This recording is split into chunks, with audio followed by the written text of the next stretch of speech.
തീർച്ചയായിട്ടും ഒരു PR വർക്കാണ് ഇതിൽ നടക്കുന്നതാണ് ഞങ്ങൾക്ക് മനസ്സിലാക്കിയത്. ആദ്യം മുട്ട അങ്ങനെയല്ല, അതാണ് ഞാൻ പറഞ്ഞത്. ആദ്യം ഈ പുള്ളി ഞങ്ങൾ അതുകൊണ്ട് തള്ളി പറയാതിരിക്കാൻ കാരണം ആദ്യഘട്ടത്തിൽ അങ്ങനെയല്ലായിരുന്നു. ആദ്യഘട്ടത്തിൽ മനാഫ് ഞങ്ങളെല്ലാവരും ഒരുമിച്ച് തന്നെയായിരുന്നു, ഒരേ ദിശയിലായിരുന്നു. പിന്നീടാണ് ഈ രണ്ടാം ഘട്ടത്തിന് ശേഷമാണ് അവർ വേറെ രീതിയിലേക്ക് പോവുകയും ഞങ്ങളെ കൂടെ ഒപ്പം അതായത് പറഞ്ഞു തരാം. യൂട്യൂബ് ചാനൽ ഉണ്ടായത് ഈ ലോറി ഉടമ മനാഫ് എന്നുള്ള ഒരു പേര്, ആ ഒരു ബ്രാൻഡ് അന്നേക്ക് കയറിയിരുന്നു.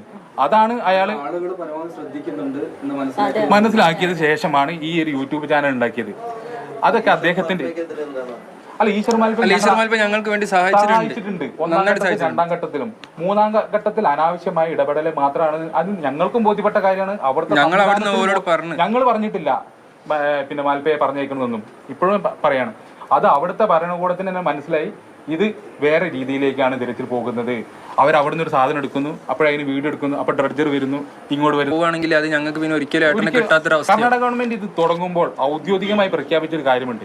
ഇത് ഒരു അവസാന ഘട്ട തിരച്ചിലാണ്, ഇതിൽ അപ്പുറം ഇനി ഒരു തെരച്ചിൽ സാധ്യമല്ല എന്ന പൂർണ്ണമായിട്ടുള്ള ഇൻഫർമേഷൻ ഞങ്ങൾക്ക് പാസ് ചെയ്യും. അത് കാർവാർ MLA അന്നത്തെ പത്രസമ്മേളനത്തിൽ അവിടെ വ്യക്തമായിട്ട് പറയുകയും ചെയ്ത സംഭവമാണ്.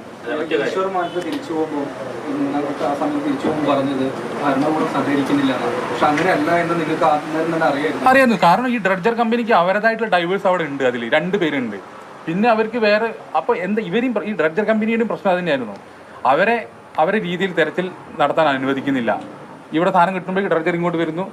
അറിയാലോ, ഓരോ അത്രയും സമയം എടുക്കും ഒരു പൊസിഷനിലെടുത്ത് അവിടെ മണ്ണ് മാന്താൻ ഉപയോഗിക്കുമ്പോൾ. അപ്പോൾ അതൊക്കെ അവർക്ക് സാങ്കേതികമായിട്ട് തടസ്സമുണ്ടായിരുന്നു.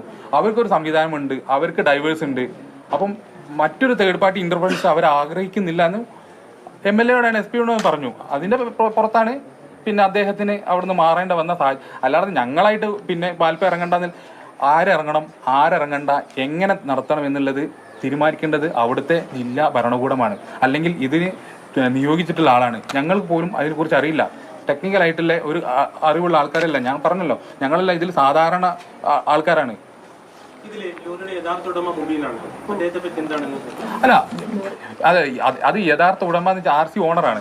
അദ്ദേഹമാണ് ഇതിന്റെ എല്ലാ കാര്യങ്ങളും ചെയ്യുന്നത് എന്നാണ് ഞാൻ മനസ്സിലാക്കിയത്, ഞങ്ങൾ മനസ്സിലാക്കിയത് അങ്ങനെയാണ്. അപ്പം അദ്ദേഹത്തിന്റെ പിന്നെ ഞങ്ങൾ ഏറ്റവും കൂടുതൽ സപ്പോർട്ടായിട്ട് അർജുന് വേണ്ടി ആത്മാർത്ഥതയോടെ ഞങ്ങൾ കൂടെ നിന്ന്, അതായത് ഉള്ളിൽ അർജുൻ നഷ്ടപ്പെട്ടതിന്റെ വേദനയോടെ നിന്ന് ഒരു വ്യക്തിയാണ് മുബീൻ.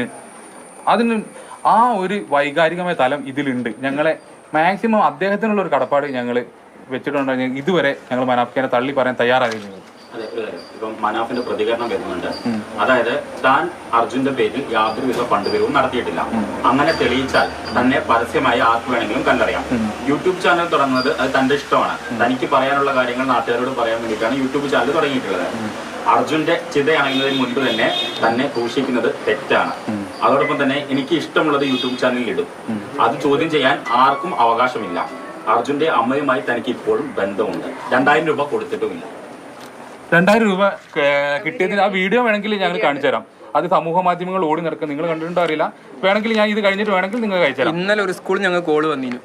ഞങ്ങൾ ഈ മനാഫിന്റെ കൈമിൽ ഞങ്ങൾ ഒരു ഫണ്ട് കൊടുക്കാന്ന് പറഞ്ഞിട്ട് എനിക്ക് വന്ന കോളാണ്. അതായത് മുക്കത്ത് അദ്ദേഹം കൊടുക്കുന്നുണ്ട്. അപ്പം അതിന്റെ ഒരു അത് നടത്തുന്ന സംഘാടകരിൽ ഒരാൾ എന്നെ വിളിച്ചിട്ട് ഞങ്ങൾ ഒരു ഫണ്ട് കൊടുക്കുന്നുണ്ട്, അത് നിങ്ങളെ ഏൽപ്പിക്കുമെന്ന് എന്നോട് പറഞ്ഞു. അപ്പം ഞാൻ പറഞ്ഞത് ഇത്രയാണ്, ഒരു ഫണ്ടും ഞങ്ങൾ സ്വീകരിക്കില്ല.